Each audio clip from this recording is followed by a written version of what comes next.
तो vector addition के बाद हमारा अगला टॉपिक है कॉम्यूटेटिव प्रॉपर्टी। कॉम्यूटेटिव प्रॉपर्टी को मेरे बच्चे हम पैरेललोग्राम लॉ का नाम भी देते हैं। इसमें क्यों देते हैं पैरेललोग्राम लॉ का नाम, वो आपको अभी समझ में आ जाएगा। आप लोगों ने अभी अभी वेक्टर एडिशन पढ़ा था, इससे पहले जो लास्ट टॉपिक था हमारा, तो वहां आपको ये पढ़ाया गया था कि ये एक वेक्टर है, मान लीजिए ए बी वेक्टर। ये एक दूसरा वेक्टर है आपके पास बी सी वेक्टर। तो ये आपके पास हुआ ए बी वेक्टर, ये आपके पास हुआ बी सी वेक्टर। इसे मैंने ए कह दिया, इसे मैंने बी कह दिया। अब जिस डायरेक्शन में ये वेक्टर जा रहा है, देखो बी सी वेक्टर, उसी डायरेक्शन में एक और वेक्टर ले लिया मैंने इतनी ही लेंथ का, सेम डायरेक्शन और सेम मैग्नीट्यूड, तो इक्वल हो गए दोनों। अगर ये बी वेक्टर है तो ये भी हमारे पास बी वेक्टर ही होगा। अगर मैं इसकी डायरेक्शन उल्टी कर देता है, एरो इधर की बजाय इधर लगा देता है, तो ये माइनस बी हो जाता। अब इस वेक्टर की डायरेक्शन में ये वाला वेक्टर ले लिया मैंने और इतनी ही लेंथ का, तो ये हो जाएगा ए वेक्टर। तो ये आपके पास ए वेक्टर, ये आपके पास बी वेक्टर। इस बी वेक्टर की डायरेक्शन में ये दूसरा वेक्टर बी वेक्टर, इसकी डायरेक्शन में ये ए वेक्टर। अगर मैं इसे ज्वाइन कर दूं यहां से यहां,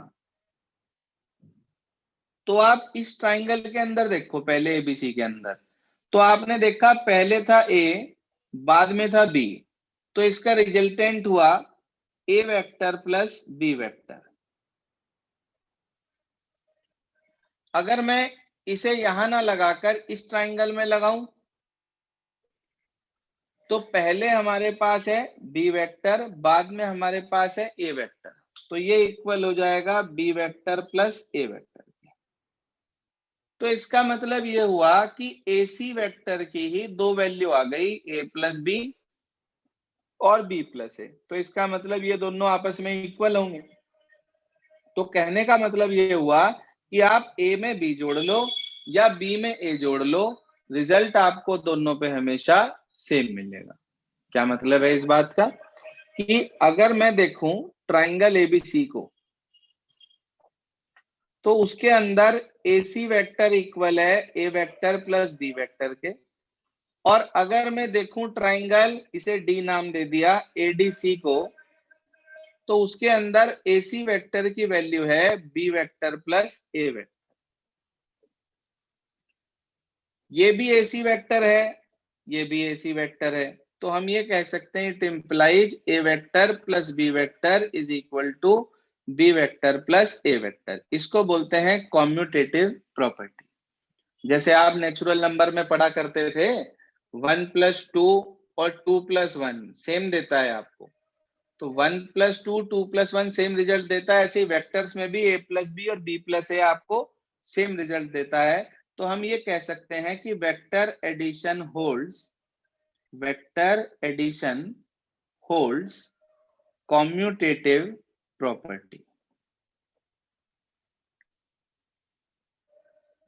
अब इसके बाद आ जाता है हमारे पास एसोसिएटिव प्रॉपर्टी। उसका सिर्फ और सिर्फ आपको स्टेटमेंट पढ़ना है। क्या होता है एसोसिएटिव प्रॉपर्टी में? मान लो आपके पास तीन वेक्टर हैं, ए वेक्टर बी वेक्टर और सी वेक्टर।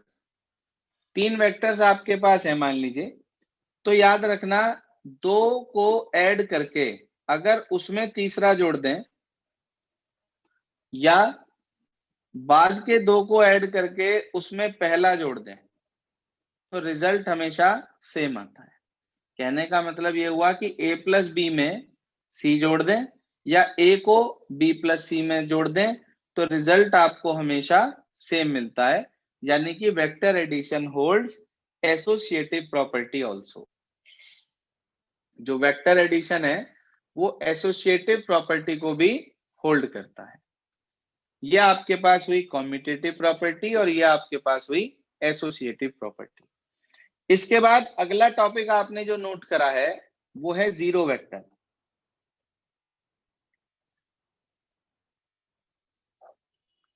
देखो यूनिट वेक्टर क्या था, जिसकी लेंथ 1 थी। जीरो वेक्टर क्या होगा, जिसकी लेंथ 0 है।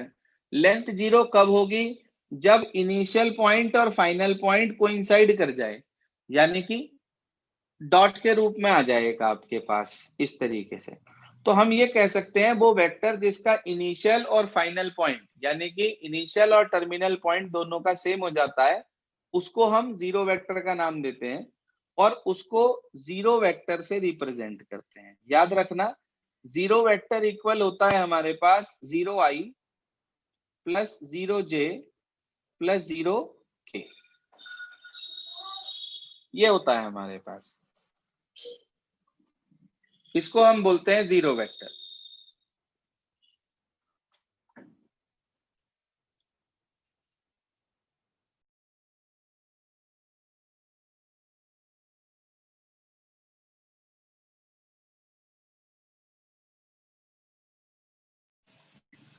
तो आपके पास 0i 0j और 0k आपके पास हो गया, तो ये कहलाता है मेरे बच्चे जीरो वेक्टर।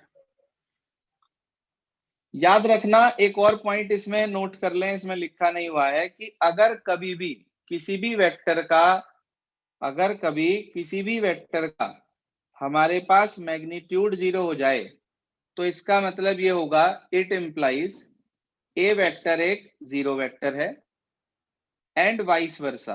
क्या मतलब है इस बात का, कि अगर मैग्नीट्यूड 0 है तो वो वेक्टर जीरो वेक्टर होगा, और अगर वेक्टर जीरो वेक्टर है तो उसका मैग्नीट्यूड 0 होगा।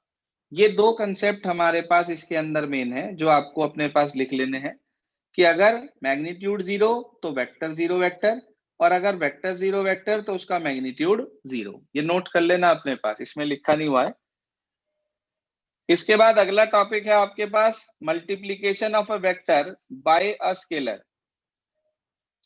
अभी इसमें एक दिन का काम और लगेगा हमारा, क्योंकि एक दिन की क्लास और लेनी पड़ेगी। बस आज यहीं तक ही बता रहा हूँ, आगे नहीं बता रहा हूँ। यहां तक जितना है उसे पढ़ लें एक बार, कोई डाउट है तो उसे व्हाट्सएप ग्रुप पर पूछ लेंगे।